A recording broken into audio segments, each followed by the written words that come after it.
जो लोग कहते हैं हम 108 बेलपत्र चढ़ाएंगे, कोई कहता है हम सावन के महीने में 1.25 बेलपत्र चढ़ाएंगे, कोई कहता है हम 1000 चावल का दाना चढ़ाएंगे, कोई कहता है हम शंकर भगवान को इतना दूध चढ़ाएंगे।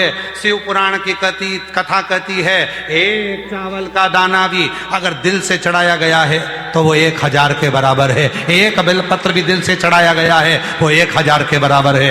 एक फूल की पंखड़ी भी चढ़ाई गई है वो 1000 के बराबर है। और निवेदन है सारे कावड़ यात्रा वालों को, कावड़ियों को, पूरे राष्ट्र में जो कावड़ भरने वाले हैं उनको मेरा करबद्ध हाथ जोड़कर निवेदन है, हरिद्वार जाओ, चाहे काशी जाओ, चाहे तुम्हारा मन हो छिपरा जाओ, चाहे नर्मदा जाओ, चाहे तुम सीवन के तट आओ, पर निवेदन है कावड़ यात्री 100 किलो जल, 151 किलो की कावड़, 50 किलो की कावड़, 21 किलो की कावड़, ये आडंबर, ये दिखावा मत करो। शिव जी को तो एक छोटा सा लोटे का जल भी चढ़ाओगे तो स्वीकार कर लेगा।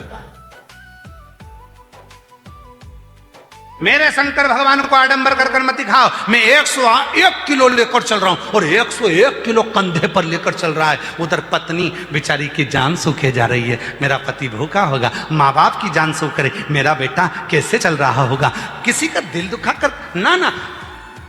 हम तो यहां तक कहेंगे जितना तुमसे बने 1 लोटा जल सारी समस्या का हल। और सावन के महीने में 2 लोटा जल।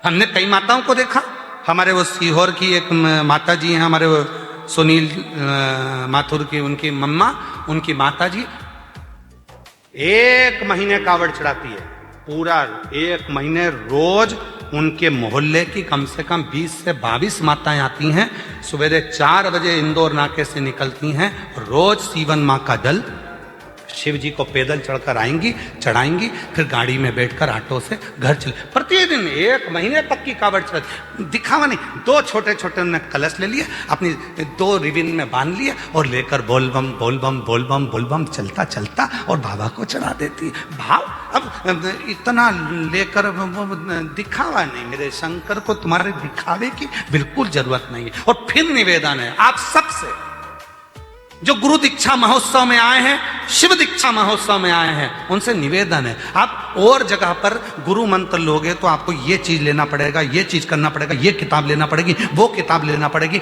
हमारे यहाँ गुरु दीक्षा लेने वालों से भी निवेदन है कोई आडंबर में मत फंसना, शंकर जी का नाम लेना, गुरु दीक्षा ली, मंत्र लिया, शिव का नाम लिया, और बस जब फुर्सत हो तुम्हें लगे कि तुम्हारे बाप की तुमको जरूरत है, तब उस समय उस देव अधिदेव महादेव को पुकारना प्रारंभ करना। शिव तुम्हारे पास, शिव तुम्हारे,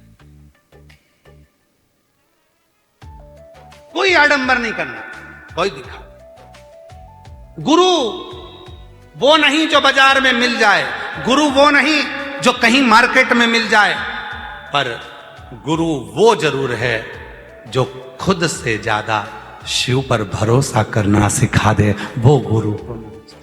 अपने पर भरोसा नहीं, हम पर नहीं करना भरोसा, गुरु से ज्यादा। क्या कहा जब द्रौपदी का चीर खींच रहा था, द्रौपदी का चीर खींचा जा रहा था, द्रौपदी रोती हुई गुरु द्रोणाचार्य के सामने जाती है और गुरु जी से कहती है गुरु जी मैंने तुमसे गुरु मंत्र लिया है, कोई साथ नहीं देगा, कम से कम तुम तो साथ दो। गुरु जी हाथ जोड़कर बोले मैं भी तेरा साथ नहीं दूंगा, मैं भी नहीं दूंगा, पर याद कर मैंने जो तुझे गुरु मंत्र दिया है ना, उस मंत्र को जपना प्रारंभ कर, मैं साथ नहीं दूंगा, मंत्र जप। और द्रौपदी ने जो मंत्र का उच्चारण करना प्रारंभ करा तो द्रौपदी कहती है मैं तो रजस्वला हूं, 3 दिन का मेरा रजो धर्म है, इस समय पर तो मैं भगवान को याद नहीं कर सकती, इस समय पे मैं भगवान की पूजन नहीं कर सकती, इस समय में मंदिर नहीं जा सकती, इस समय में भगवान की शरणागति नहीं ग्रहण कर सकती। गुरु द्रोणाचार्य ने कहा सुन द्रौपदी, भले तू रजो धर्म से है पर भगवान का नाम लेने में पीछे मत हटना, मंदिर भले मत जा, शिवालय भले मत जा, पर रजो धर्म के समय पर अगर तू भगवान का नाम लेगी तो भी उसको आना पड़ेगा। और द्रौपदी ने रजस्वला धर्म में 3 दिन की रजस्वला थी द्रौपदी, और जो द्वारकानाथ को पुकारना प्रारंभ करा तो द्वारकानाथ को तो सौगंध दी थी अर्जुन ने, द्वारकाधीश को तो सौगंध दी थी अर्जुन ने। अर्जुन ने कहा था प्रभु आपसे निवेदन है अंदर मत आना, भगवान बाहर खड़े थे। अर्जुन तू हारे तो मुझे बुला। अर्जुन ने कहा था जब तक मैं आवाज ना लगाऊं तब तक मत आना, कसम है मेरी, आप अंदर प्रवेश मत करना। जुए में अर्जुन हारता गया। दुर्योधन ने शकुनी मामा को बुला लिया, पर अर्जुन ने कृष्ण को नहीं बुलाया। क्यों? क्योंकि हम गलत काम करेंगे और हमारा द्वारका नाथ देखेगा तो अच्छा लगेगा। नहीं बुलाया, किसी ने नहीं बुलाया। भगवान छटपटाते रहे, एक बार तो बुला ले।